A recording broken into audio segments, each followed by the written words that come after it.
श्रीमद् भागवत गीता सार कथा। इस भागवत गीता सार कथा में सुख दुख का वर्णन किया गया है। इस भागवत गीता में मानव के लिए हर अच्छे और बुरे कर्मों का वर्णन दिया गया है। दोस्तों, आप सभी चैनल को सब्सक्राइब लाइक करते हैं, जिसमें आप लोगों को कुछ नहीं मिलता, पर इस चैनल पर जीने की राह और ज्ञान भरी बातें मिलती है। तो आपसे निवेदन है कि हमारे चैनल को आप सब सपोर्ट करें और हौसला दें कि हम आप लोगों के लिए अच्छा ज्ञान, अच्छी बातें और अच्छे राह पर चलने के लिए अच्छा ज्ञान आप सबके लिए पहुंचाता रहूं। नमस्कार मित्रों, आप सबका हमारे चैनल पर स्वागत है। दोस्तों, इस चैनल पर सारे वेदों का ज्ञान मिलेगा। भगवद गीता अध्याय 9 श्लोक 5। न च मत्स्थानि भूतानि पश्य मे योगमेश्वरम भूतभुञ्च भूतस्थो ममात्मा भूत भावन। न च मत्स्थानि भूतानि पश्य मे योगेश्वरम भूत भरिन न च भूतस्थो ममता भूत भवनः। न कभी नहीं, च तथा, मत्स्थानि मुझ में निवास करो, भूतानि समस्त जीव, पश्य देखो मुझे, मेरी, योगमेश्वर्य दिव्य शक्ति, भूत भरित समस्त जीवों का पालन करता, न कभी नहीं, च फिर भी, भूतस्थ निवास करते हुए, मम मेरे, आत्मा स्वयं, भूत भावना समस्त प्राणियों का रचयिता। न च मत्स्थानि भूतानि पश्य मे योगेश्वरम भूत भरिन न च भूतस्थो ममात्मा भूत भवनः। अनुवाद। और फिर भी जीव मुझ में नहीं रहते, मेरी दिव्य शक्ति के रहस्य को देखो। यद्यपि मैं सभी जीवों का निर्माता और पालन करता हूँ, फिर भी मैं उनसे या भौतिक प्रकृति से प्रभावित नहीं होता। पिछले श्लोक के तात्पर्य में वर्णित दो शक्तियों, माया शक्ति और जीव शक्ति के अलावा भगवान की एक तीसरी शक्ति है। इसे योगमाया शक्ति कहा जाता है, जिसे वे इस श्लोक में दिव्य ऊर्जा के रूप में संदर्भित करते हैं। योगमाया भगवान की सर्वशक्तिमान ऊर्जा है।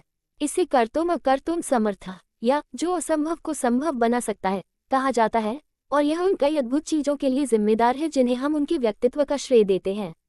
उदाहरण के लिए, भगवान हमारे दिलों में बैठे हैं, फिर भी हमें उनका कोई आभास नहीं है। ऐसा इसलिए है क्योंकि उनकी दिव्य योगमाया शक्ति हमें उनसे दूर रखती है। इसी प्रकार भगवान भी माया के प्रभाव से स्वयं को दूर रखते हैं। भागवत में वेद भगवान की स्तुति करते हैं। विलजमान्या यस्य स्थातुमिक्षा पथेमुया 2.5.13। माया को भगवान के सामने खड़े होने में भी शर्म आती है। क्या यह आश्चर्य की बात नहीं है कि यद्यपि भगवान माया, भौतिक ऊर्जा में व्याप्त हैं, फिर भी वे इससे अलग हैं। ये भी योगमाया की रहस्यमय शक्ति के कारण ही है।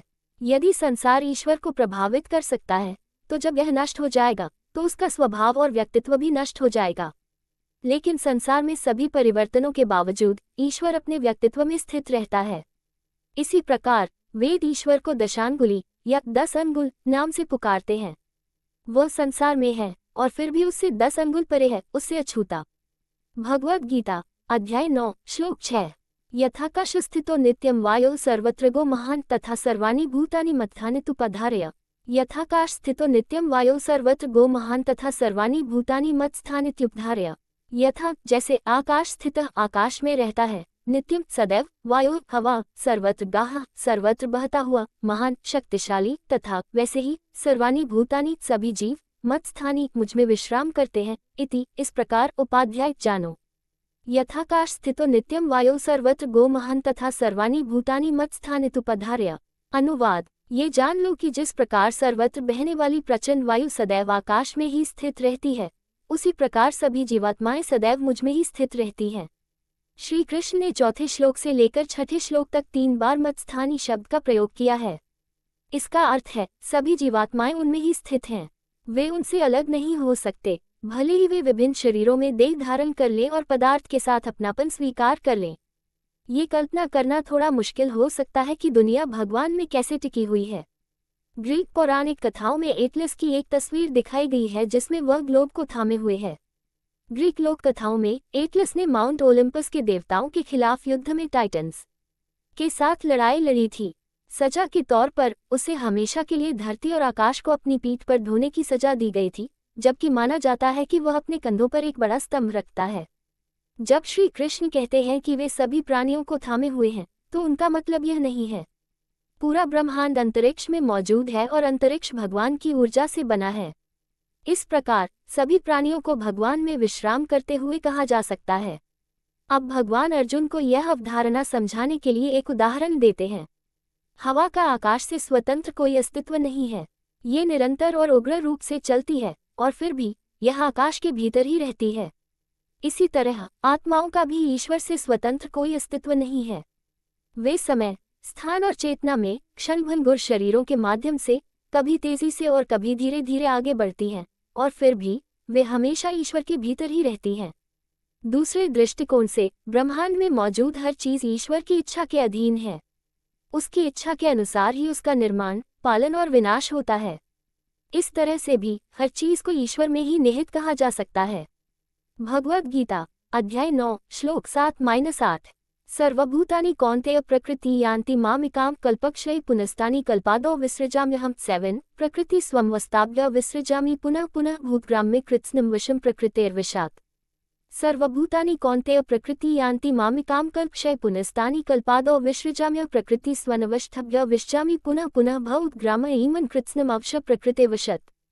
सर्वभूतानि समस्त जीव कौन्तेय कुंती पुत्र अर्जुन प्रकृतिम आदि भौतिक शक्ति यान्ति विलीन हो जाती है, मामिकाम मेरी, कल्प क्षय कल्प के अंत में, पुनः पुनः तानि उन्हें, कल्प आदौ कल्प के प्रारंभ में, विस्तृतामि प्रकट होती हूँ, अहम मैं, प्रकृतिम भौतिक शक्ति, स्वम अपनी, अवशिष्टा अधिष्ठात्री, विस्तृतामि उत्पन्न करती हूँ, पुनः पुनः बार बार, भूतग्रामम असंख्य रूप, इमाम ये, कृत्स्नाम सब, अवशम इनके वश से परे, प्रकृति स्वभाव, वशात बल। सर्वभूतानि कौन्तेय प्रकृति यान्ति मामिकं कल्पक्षये पुनस्तनि कल्पदौ विसृजाम्य प्रकृति स्वनवस्थाभ्य विसृजामि पुनः पुनः भूतग्राम्ये कृत्स्न अवश प्रकृति वशत्। अनुवाद एक कल्प के अंत में सभी जीव मेरी आदि भौतिक शक्ति में विलीन हो जाते हैं। हे कुंतीपुत्र, अगली सृष्टि के आरंभ में मैं उन्हें पुनः प्रकट करता हूँ। अपनी भौतिक शक्ति पर अधिष्ठाता होकर मैं इन असंख्य रूपों को उनकी प्रकृति के बल के अनुसार बार बार उत्पन्न करता हूँ। श्री कृष्ण ने पिछले कुछ श्लोकों में स्पष्ट किया है कि सभी जीव उनमें निवास करते हैं। इस कथन से यह प्रश्न उठ सकता है, जब महाप्रलय होता है और संपूर्ण जगत नष्ट हो जाता है, तब सभी जीव कहाँ चले जाते हैं? इस प्रश्न का उत्तर इस श्लोक में दिया जा रहा है। पिछले अध्याय के श्लोक 8.17 से 8.19 में श्री कृष्ण ने बताया कि किस प्रकार सृष्टि, पालन और संहार एक दोहरावदार चक्र का अनुसरण करते हैं। यहाँ कल्पक्षय शब्द का अर्थ है ब्रह्मा के जीवन काल का अंत। ब्रह्मा के 100 वर्ष के जीवन के पूर्ण होने पर, जो कि पृथ्वी के 311 खरब 40 अरब वर्षों के बराबर है, संपूर्ण ब्रह्मांडीय अभिव्यक्ति विलीन हो जाती है और अप्रकट अवस्था में चली जाती है।